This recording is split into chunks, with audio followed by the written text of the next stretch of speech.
Y ya estamos con Agustín Burbano de Lara, con quien podemos conversar de algunos temas de lo que pasa en el Ecuador en momentos muy críticos y además de desconcierto para algunas personas, sobre todo para el extranjero. Agustín, qué gusto tenerte acá, ¿cómo estás? Orlando, qué gusto estar en otro relato. Gracias por la invitación y un saludo a tu audiencia. ¿Cómo vives tú en lo particular estos días? ¿Cómo los afrontas? ¿Cómo los piensas de estos días? Bueno, con susto, con mucho susto, porque como nos ha pasado a todas y a todos, con la familia asustada, pero también con incertidumbres. Cierto. Pero también con incertidumbres, porque en este país los relatos cambian de la noche a la mañana y uno no sabe en qué quedarse. Pero tu familia, por ejemplo, ¿cómo afronta esto? ¿Cómo se defienden? No quiero entrar en detalles, pero ¿cuál es el cambio de la rutina en la vida diaria de tu familia en particular? Bueno, ahí en el estado de excepción nos hemos encerrado todos en las casas, Ajá. pero hay algo que es real y es que en la familia empiezas a ver que si es que el país se vuelve inviable, ¿a dónde te puedes ir? ¿Y cómo te puedes ir? ¿Ya se percibe eso en tu familia? Sí, en familia, en amistades, se verbaliza mucho, me quiero ir del país, no quiero vivir aquí. Y no importa dónde ir, lo que importa es de dónde te vas. O sea, lo que importa es, obvio, hay que salir de acá y uno hace lo que puede con lo que tiene, entonces a donde te puedas ir. Pero es grave también porque hace mucho tiempo se hablaba de que Ecuador se va a volver Venezuela. En algún punto el problema de Venezuela era que dejó de vender un futuro a sus habitantes. Y es de otra manera muy distinta, nos está pasando eso. Ecuador está dejando de vender un futuro a sus ciudadanos. Claro. Y eso es tristísimo. Que alguien no sienta que su destino se puede atar a esta tierra es tristísimo. Claro. Entonces, sí, creo que eso es un sentimiento generalizado y eso es policlasista. Pero, Agustín, una de las cosas que me preocupa, sí, en el fondo es que las personas que tienen entre 12, 15 años no ven futuro en el país. Pero las que tenían 12, 15 años, por ejemplo, en el año 2010, 2012, 2013, afincaban la esperanza de llegar a la universidad, salir de la universidad, irse con becas, etcétera.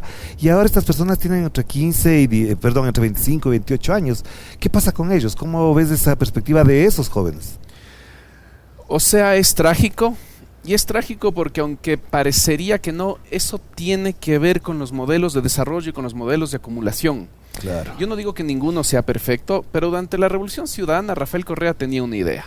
Claro, Rafael Correa decía, somos ricos sentados en montañas de oro y no usamos los recursos naturales. Ajá. Tenemos que utilizar el oro, tenemos que utilizar el cobre, tenemos que utilizar el petróleo, tener 30 años de generaciones con buena salud, con buena educación, y esas generaciones van a poder insertarse en la economía mundial, dando al trabajo ecuatoriano mayor valor agregado. Ajá. Romper con este predominio de la economía primaria exportadora y tener ecuatorianos y ecuatorianas que generen mayor valor agregado. Claro.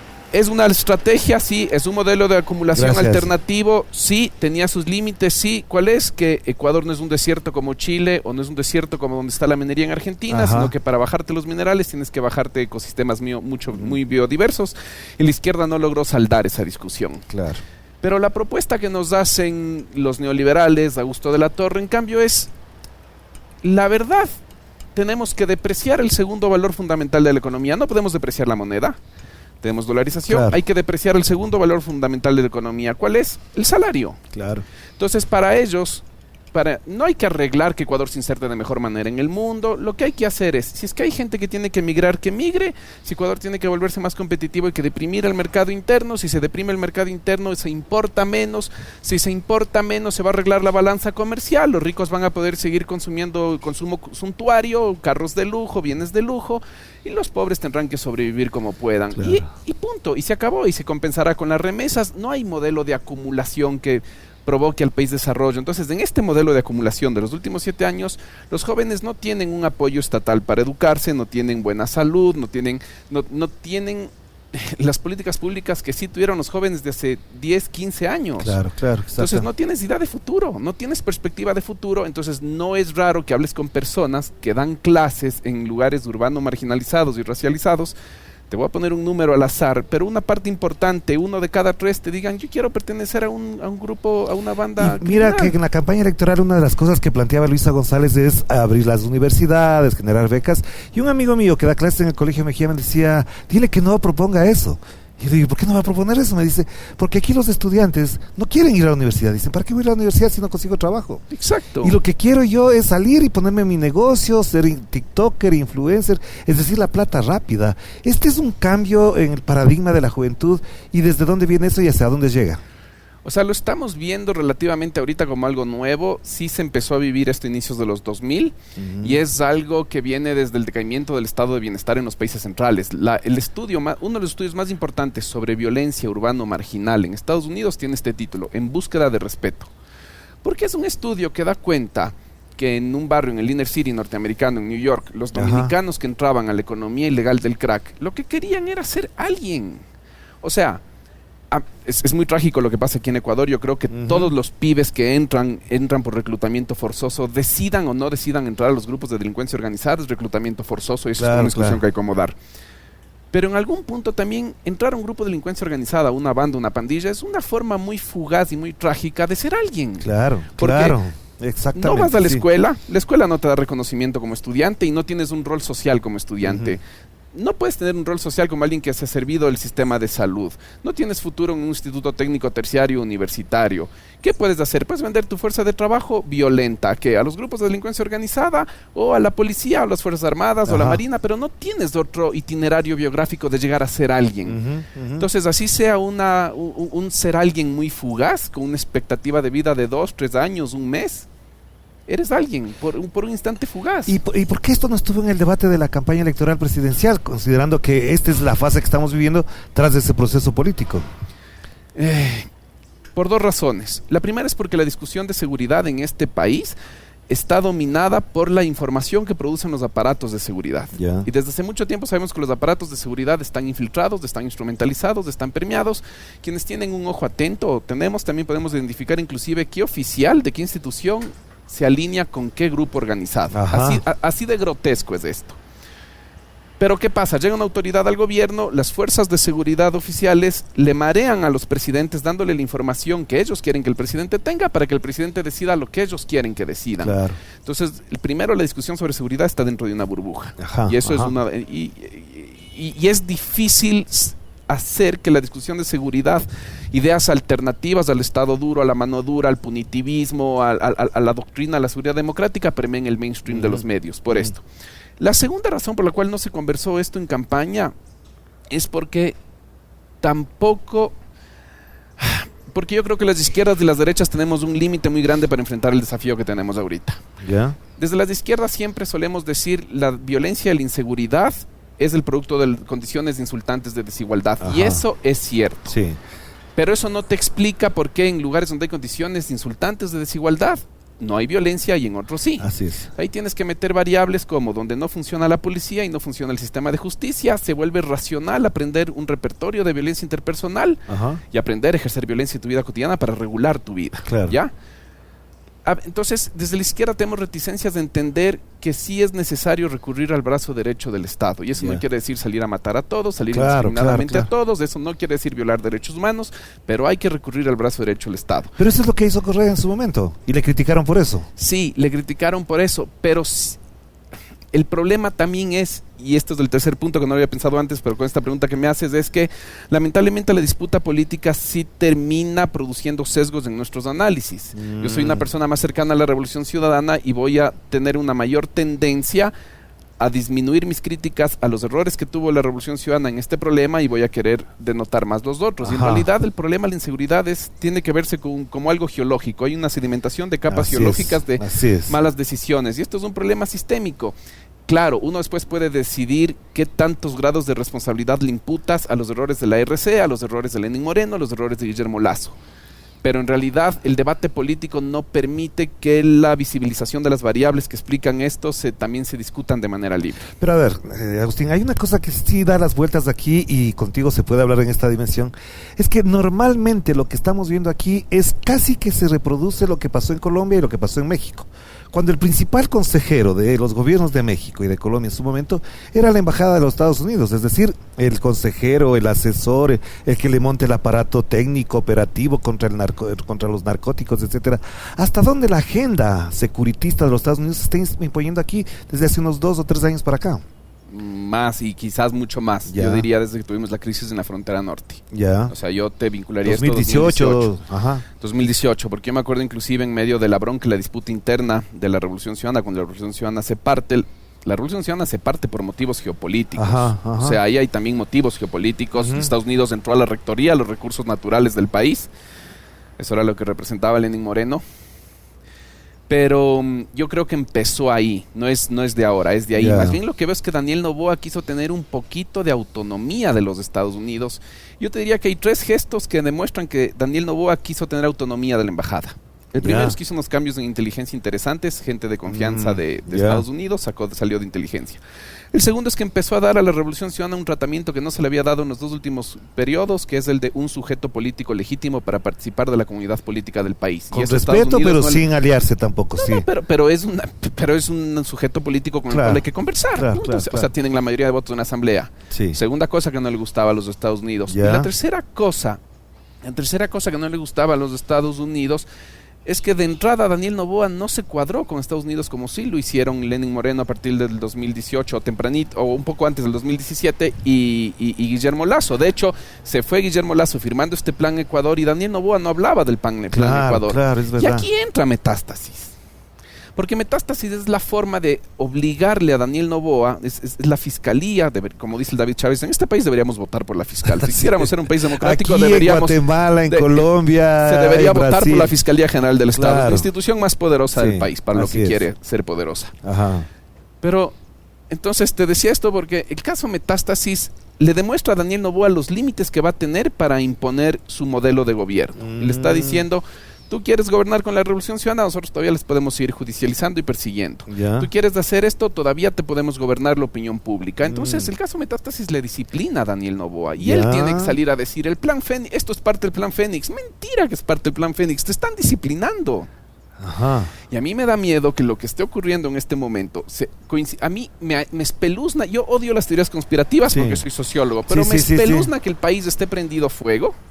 Y que justo se apruebe en la Corte Constitucional el plan Ecuador. Ya se aprobó. Ya se aprobó el día de ayer. O sea, qué manera de presionar a los jueces. Este es el precio que tenemos que pagar para presionar a los jueces de la Corte Constitucional. Y ya que lo mencionas, ¿qué implicaciones tiene el plan Ecuador? Lo leí y a mí me espeluzna porque parecería prácticamente lo que pasa en Perú, por ejemplo, donde los militares estadounidenses tienen incluso potestades hasta de reprimir manifestaciones.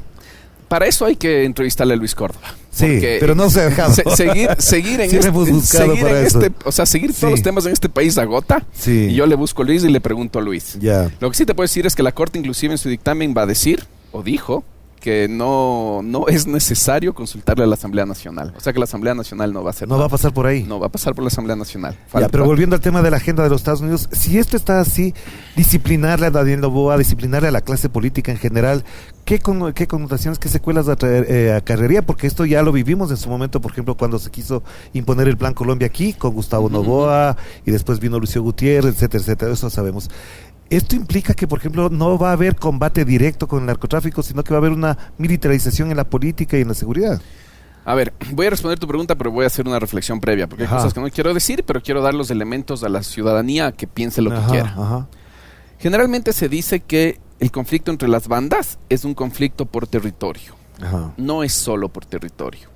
El conflicto de las bandas también es por gobierno de las instituciones del Estado. Hay conflicto cuando quieren controlar la Fiscalía, hay conflicto cuando quieren controlar la Judicatura, la Corte Nacional de Justicia, cuando quieren controlar la Policía, cuando quieren controlar ciertos sectores de las Fuerzas Armadas. Y también los medios. Y los medios, el empresariado. O sea, no se puede hablar de crimen organizado sin participación activa del sector empresarial, por Dios. Las reformas del 2018 de Richard Martínez, que eran para blanquear capitales, para repatriar capitales no declarados, abrieron una grieta de este tamaño para el lavado de activos. Ecuador no cumple las normas del GAFI, eso sí, las normas de Basilea quieren que cumplamos a morir, pero las normas del GAFI no cumplimos. ¿Por qué te planteo esto? Porque la estatalidad y las empresas también son una arena de disputa, ¿ya? Entonces, cuando el Estado actúa en contra del crimen organizado, no es el Estado neutro, no es el Estado imparcial, no es el Estado pulcro. Es el Estado infiltrado, permeado, gobernado, instrumentalizado por alguna de estas facciones y cuando actúa, va a actuar en contra de la competencia, no va a actuar en contra de sí mismo. Así es. ¿Qué es lo que tenemos que ver ahorita? Si es que los acontecimientos de ahorita, las acciones y las decisiones del Estado han afectado a todos los GDOs o han afectado solo a uno. ¿Están beneficiando un GDO o no? Eso es lo que tenemos que pensar. Y con eso vamos a poder, porque ¿qué es lo que ha sido la dependencia de la trayectoria en los últimos años? Algo que en lo que Patricio Carrillo ha tenido mucha incidencia. Quieren establecer una paz mafiosa, que un grupo organizado sea el hegemónico y a través de esa hegemonía se pacifique el país. ¿Ya? A mí me daría mucho temor que en este momento persistan en esta estrategia y que eso explique por qué los amotinamientos de las cárceles son en una parte del Ecuador y no en todo el Ecuador, y que eso explique la geografía del crimen. Agustín, tú acabas de decir una palabra y una frase que es clave: paz mafiosa.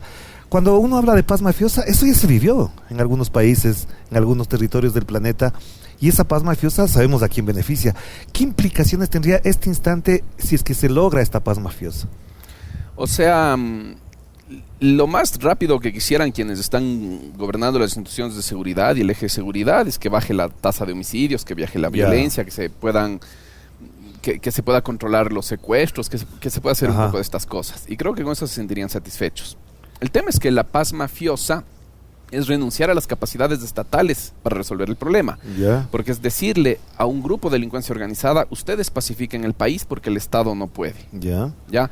Ustedes, con su instrumentalización y su gobierno y su colusión con las instituciones estatales, pacifiquen el país. Entonces eso va a significar primero una masacre, pero por otra parte es una forma de tratar de asegurarte que los flujos de narcotráfico van a seguir pasando por el país. Si me preguntas a mí, para mí la salida es recuperar las capacidades estatales y la capacidad de autonomía del Estado. ¿Ya? Acá mucho se ha dicho: durante la Revolución Ciudadana se negociaba con el narcotráfico. Mira, yo no sé si se negociaba, no sé a qué altura se pudo haber negociado, ¿no? Desde... En toda la teoría en América Latina sobre crimen organizado, en cualquier periodo histórico, siempre hay colusión entre crimen organizado y el Estado. No sé a qué nivel, pero siempre hay, ¿ya?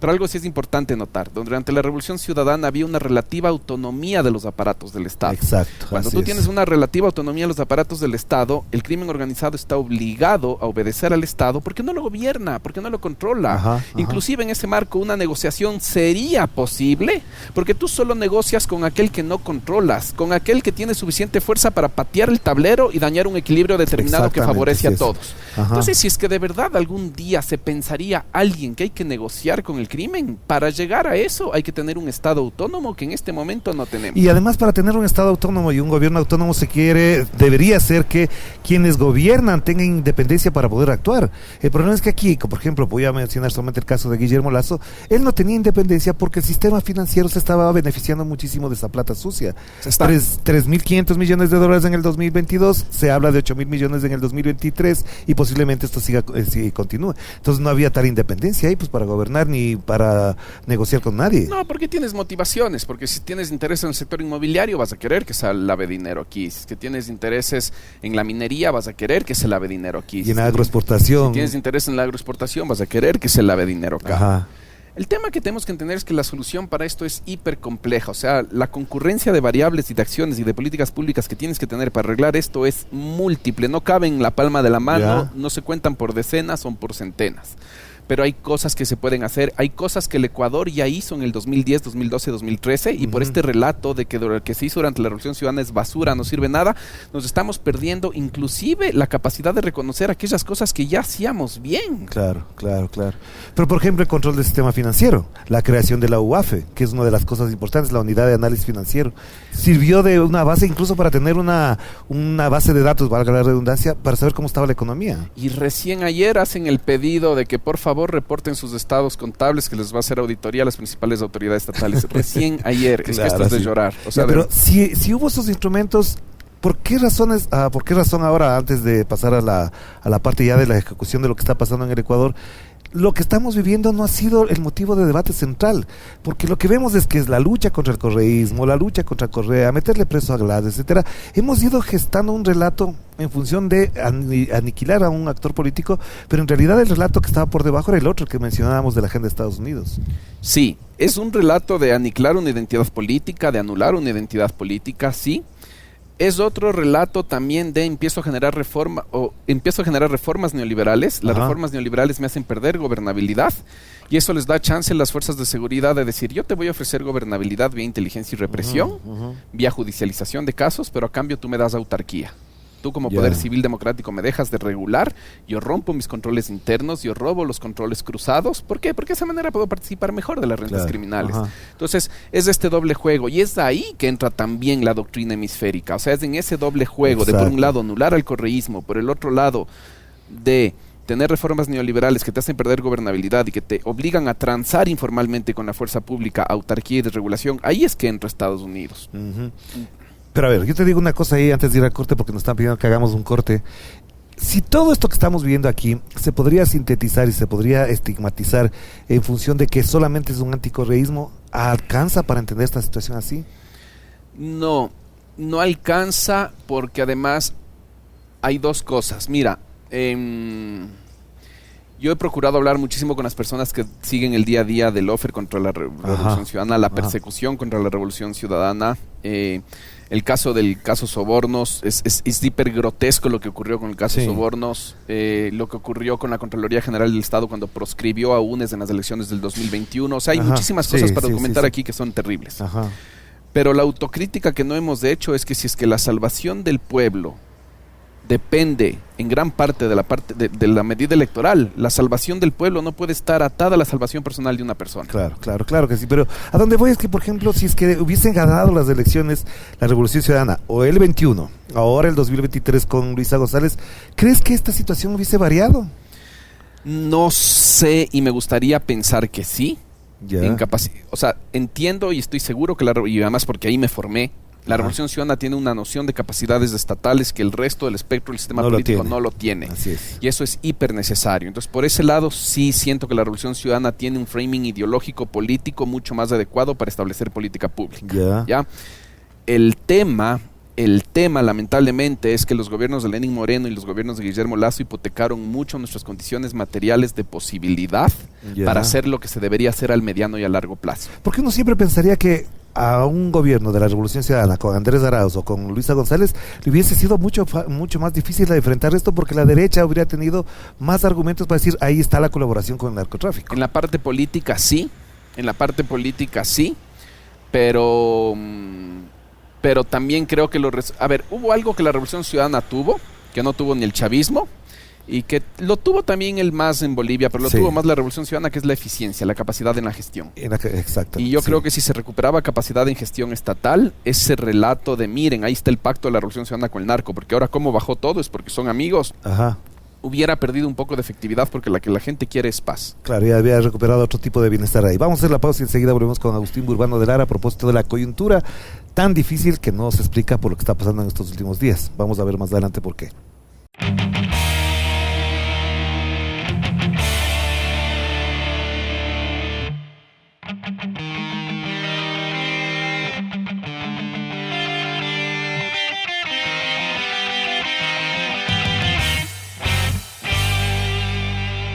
Aquí estamos de vuelta en otro relato en el Café Chacra. Ya nos han servido un cafecito rico, así que vamos a seguir conversando con Agustín Burbano de Lara.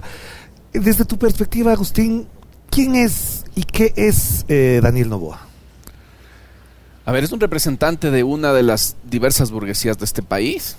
Es un tipo que, a diferencia de Guillermo Lasso, tiene mayor autonomía individual, es un heredero, como alguna vez hablamos de una entrevista, no es alguien que le debe favores a nadie para llegar a donde estuvo, y eso le da un poco más de autonomía en su acción.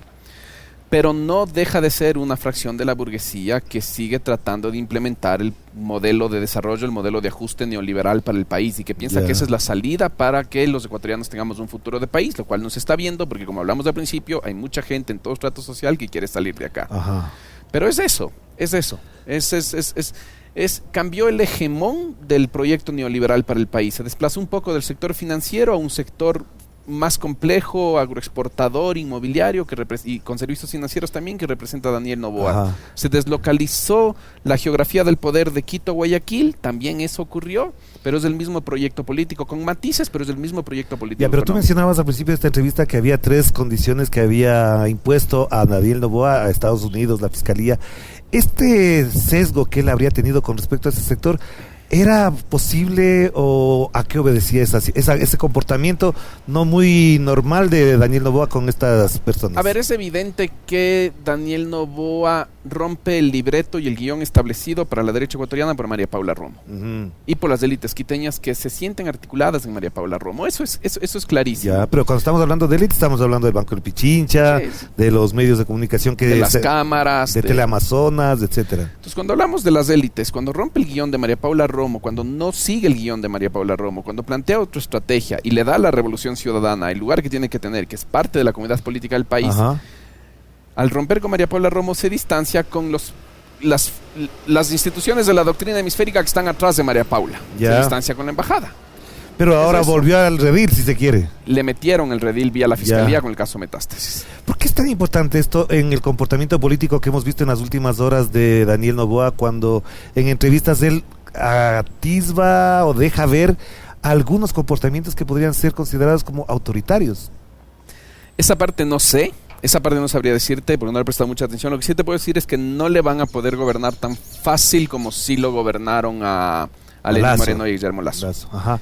No le van a poder desde el contexto imponer qué hacer.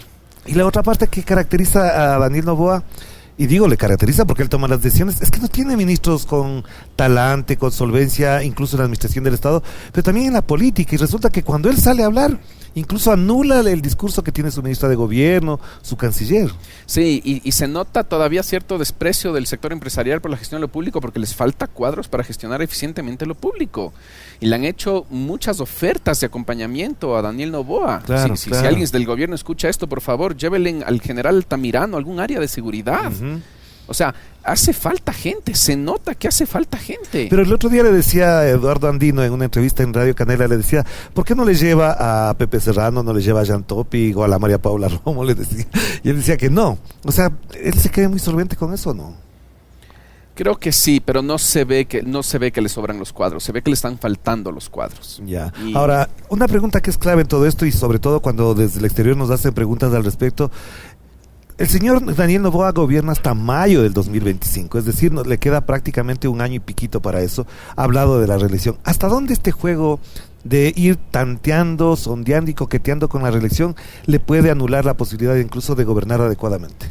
No, yo creo que si es que la militarización en este momento del país, el decreto, el enfrentamiento con los grupos armados y los acuerdos que tendrá con las fuerzas de seguridad, lo que sea, le baja un poco la tasa de homicidios, le pacifica un poquito la vida cotidiana del país, ya es parte de su campaña. O sea, la verdad creo que no tiene que hacer mucho. Guillermo Lasso tenía que sacar una cédula a tiempo, tenía que sacar una licencia a tiempo, no se le pedía mucho a Guillermo Lasso. A Daniel Noboa se le va a pedir que pacifique un poquito el país y ya va a tener gran parte de la campaña hecha. Pero las cárceles siguen tomadas por los presos. Sí, bueno, es que hay que repensar el modelo carcelario y el modelo punitivista. Aquí es cuando te decía que los analistas tendemos a callar las variables que son imputables a nuestra afiliación política. Ajá. La parte de las cárceles, para solucionar de raíz el problema de las cárceles hay que cambiar el modelo punitivista que se estableció en el COIT desde el 2014. Ya. A ver, la Revolución Ciudadana compró un modelo de cárceles que es propio en Estados Unidos y que es lo que se llama el problema del trasplante institucional. Tú trasplantas una institución de un país muy diverso en otro. Sí. La Revolución Ciudadana, cuando implementa las megacárceles, cuando implementa el EQ 911 y cuando implementa las unidades de flagrancia, lo que produce es unas maquinarias de encarcelamiento de delitos de pobreza que sobrepobla muy rápidamente las cárceles y hace de las cárceles el espacio donde hay espacio y tiempos compartidos para que crezcan el crimen organizado. Claro. Entonces, primero hay que cambiar el modelo. El tema es que la Revolución Ciudadana tenía recursos y gestionaba eficientemente ese modelo. Llegó Lenín Moreno y rompió las capacidades de gestión de ese modelo, rompió la institucionalidad, reventó todo.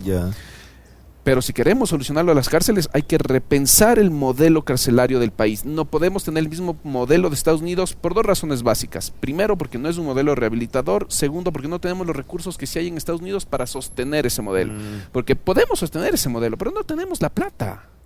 Pero Daniel Noboa va a construir dos cárceles, dice una no en Santa sale Elena del modelo. y otra en Pastaza. Y en Pastaza el prefecto le dice, llamemos a consulta y pregúntale a la gente si quiere o no esa... Y tendremos 80,000 presos, ya no 40,000, y seguiremos con el problema, pero multiplicado por 2. Pero ya están más presos. A propósito del estado de excepción, hay más de 500 presos otra vez. Por eso, en el fondo, en la raíz, o sea, si en eso no es algo que podemos hacer en inmediato, pero en el largo plazo hay que cambiar el modelo penitenciario. Ahora, bien, si todo está así, ha ocurrido el momento que estamos grabando esta entrevista con Agustín Burbano de Lara, ya salió la noticia, ya está al aire el debate sobre el proyecto de ley para incrementar el IVA de 12 al 15%. Más allá de que le entre plata o no le entre plata, esto va a cambiar la lógica de la política, porque la oferta de campaña de Daniel Noboa era no subir impuestos, y ya le salieron las voces social cristianas de la RC, de los empresarios, de los analistas, a decirle, usted no puede meterse en ese terreno. ¿Qué implicaciones tiene esta propuesta en el campo de la política? ¿Quién se va a oponer a una propuesta de subir el IVA del 12 al 15 cuando tienes una declaratoria de guerra interna por medio? Nadie se va a oponer. Lo que a mí me daba miedo es que aprovechen esta coyuntura los empresarios para bajarse el impuesto al consumo especial, para aumentar las exenciones de impuesto a la renta, porque aquí hay un juego muy perverso. Pero ya más o menos está establecido eso en el anterior proyecto. Sí, Más o menos. pero se logró frenar un poco. Ajá. Pero no lo del IS. Hay algunas cosas que todavía siguen, que sigan bajando el impuesto de salida de divisas. O sea, aquí hay un juego muy perverso. Porque mientras los empresarios siguen teniendo incentivos tributarios, beneficios, no lo digo yo, no lo dice el presidente del Partido Comunista del Ecuador, lo dice el mismo Francisco Briones cuando hizo el presupuesto de Guillermo Lasso en 2022. El Estado renuncia por exención de impuesto a la renta, $3,000 millones para los grandes grupos económicos por año y para las grandes personas naturales. ¿Cómo se cubre ese hueco de los $3,000 millones de exenciones? Subiendo el IVA ahora a los... Pero ¿qué cambia en la política si ahora con esta situación puede haber un debate político en el que el Partido Social Cristiano, la Revolución Ciudadana, los empresarios le digan, no, por ahí no va a entrar? ¿Le volverán a poner dentro de otro esquema, de otro libreto a Daniel Noboa o no? No, lo que creo que va a pasar es que Daniel Noboa va a ver quién le va a dar base de sustentación en la Asamblea para esta decisión. Y aquí lo que va a haber es una competencia perversa de la Revolución Ciudadana de o le damos nosotros o le da el movimiento Construye. Eso es lo que Pero no le alcanza porque el Partido Social Cristiano tampoco le va a dar. No, es que no sé porque ahorita como está la opinión pública no sé si se va a poder oponer. Por ahí le van a decir, ¿sabe qué, señor Noboa? Le vamos a apoyar, pero usted haga que la subida de IVA sea temporal, que dure un año o que dure 1 año y medio. Y cuando te planteo estos temas, hay un actor fundamental en todo esto, que creo que alguna vez conversamos sobre el asunto, es de qué manera el movimiento social y en particular el movimiento indígena puede entrar en esta discusión, porque le vemos ausente. Y cuando entra, le estigmatizan desde los medios. No, es muy difícil. Ahorita es un momento muy complicado para el movimiento indígena por 2 razones. Primero, porque la incidencia institucional que tiene los resultados de Pachacutic por el pésimo comportamiento de Pachacutic en el gobierno de Guillermo Lasso son muy pobres, tienen apenas 5 cuadros. Entonces es muy difícil que puedan hacer presión desde ahí. Y las calles en este momento están proscritas. Porque con la declaratoria de guerra interna va a ser muy fácil inscribir en la CONAIE, en el movimiento indígena, Leonidas dice el significante de terrorista. Que ya lo han intentado hacer algunos. Ya lo han hecho.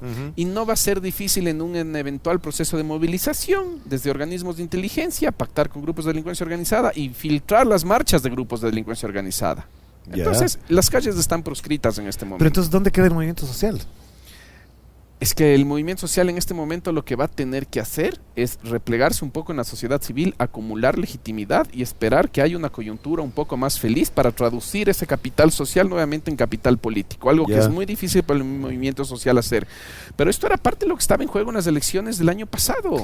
Claro. O sea, perdón, pero esto es la derrota de las elecciones, no es que esto es algo nuevo. Entonces había que pensar un poquito mejor cómo estábamos entrando a esas elecciones. Y de eso hablaba, por ejemplo, en su momento Andrés Arauz, decía de un frente popular amplio con varias personas, con varios elementos de análisis también para poder consolidar un frente que garantice, por ejemplo, esta discusión. Sí, pero lamentablemente en parte por el funcionamiento de la persecución del mismo sistema judicial sobre la política, por los usos de la justicia en la política, por las proscripciones, prevalecieron ciertas lógicas que son completamente entendibles de supervivencia individual y particular, pero es así. A ver, entonces, en función de estas cosas que estamos conversando para ir cerrando, Agustín, ¿qué expectativas ves para el desarrollo de la política electoral en los próximos meses, que va a arrancar prácticamente ya? Es decir, en febrero, marzo vamos a tener de alguna manera instalados algunas personalidades disputándose ya la colocación en las listas electorales. ¿Hasta dónde hay condiciones, como por ejemplo, para una mayor polarización política en el campo electoral? No sé. Es que de verdad no sé, porque depende de cómo se siga posicionando la Revolución Ciudadana, y eso todavía es como algo que está por verse. Rafael Correa está en una postura muy determinada. Algunos cuadros de la Revolución Ciudadana no están entrando en abierta discusión con Rafael Correa, pero están en un silencio que está queriendo decir algo, ¿ya? Entonces depende de cómo se posiciona. Si la Revolución Ciudadana se llega a encolumnar en el discurso de Rafael Correa aquí adentro, se va a entrar a una gran polarización, y yo no sé si los liderazgos que están aquí, que tienen todos los riesgos por estar aquí, puedan darse el lujo de hacer eso. ¿Ya? Entonces, yo no sé. Lo que sí veo que va a estar en juego en estas elecciones es en qué medida se le va a aislar a Construye y qué medida se va a integrar al proyecto político. Porque además, a propósito que mencionas de eso, sí no quiero dejar de mencionar, es que en algún momento alguien dijo que Daniel Noboa estaba haciendo un nuevo bloque, sacándose de ese grupo de gente que se llama Gente Buena, del bloque de Construye para su lado. Sí, pero construye le sirve a la revolución, le sirve a Daniel Noboa. Y le sirve porque siempre es una amenaza constante de chantaje a la revolución ciudadana. Si ustedes no hacen lo que yo quiero, me meto con los fascistas. Si ustedes no hacen lo que yo quiero, me meto con los fascistas. No es una posición cómoda la de la revolución ciudadana. Claro, claro. Pero ya que vas a tocar el tema de la revolución ciudadana, ¿hasta dónde el liderazgo de Rafael Correa desde el exterior, con la presencia mediática que tiene, anula el crecimiento de las figuras que hacen falta para que disputen el terreno electoral? Yo no sé si es el liderazgo lo que anula el crecimiento de las personas. Lo que anula el crecimiento de la revolución ciudadana es dos cosas. Primero, que se esté bloqueando la capacidad de acumular políticamente en el espacio progresista, porque el énfasis y la prioridad no está puesto en acumular en el campo progresista y en el campo popular, sino que la prioridad está en salvar a Rafael Correa y sus lazos más próximos de la persecución brutal y arbitraria y selectiva de la que han sido objeto. Pero entonces, que no va a parar tampoco. No va a parar, pero hay una inversión ahí. O sea, en algún punto, si es que la salvación de tu proyecto político pasa por salvar al sujeto político que está proscrito, se te limitan mucho las posibilidades de hacer algo.